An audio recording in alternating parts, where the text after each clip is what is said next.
We're continuing Chapter 12, Visitors, bottom of page 127.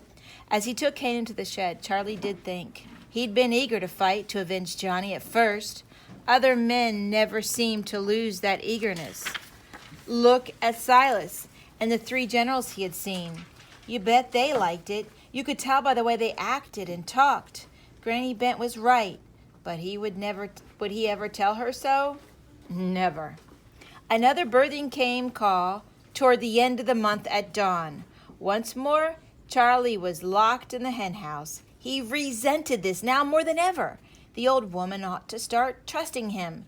He had dug a hole for a new privy for her, planted her cabbage seeds, weeded and watered her fast-growing corn, curried her mule, fed her hens, hunted her herbs in the forest with her, and then ground them up into powder.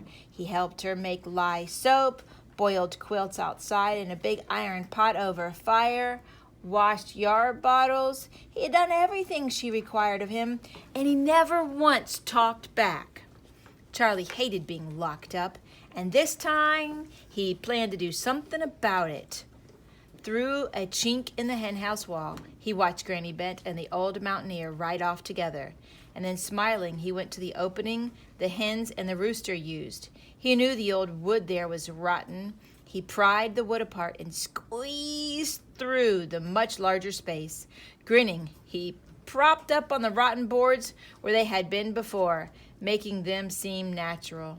And now he took the path that led to Hern Hollow. Down there he'd spotted the road that led to the direction he figured was west. He'd circle around the settlement, go along that road, and goodbye and fare thee well to Jerusha Bent. He was halfway there when he heard a horse shout, "Stand where you are, boy!" And he saw a rifle barrel pushed out from behind a tree trunk. Charley froze and waited. The voice came again. "You're Granny Bent's boy, the one that can't talk, ain't you?" What should he do? Run for it? Oh, no, he better not. He nodded. "Are you lost, boy?" Charley nodded again. "Never you mind, I'll take you back to her place." And out from behind the tree stepped a lanky old man with a stiff gray beard under the wide black hat. Charley recognized him at once as the one of the men he had seen on the porch last month down in the settlement.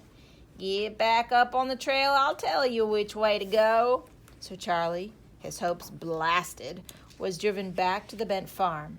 And there the old mountaineer left him with the words, "Yes, ma'am." Are y'all still in home base? "Yes, ma'am." Hey, I need to see the following students. I need Pause it. Julia.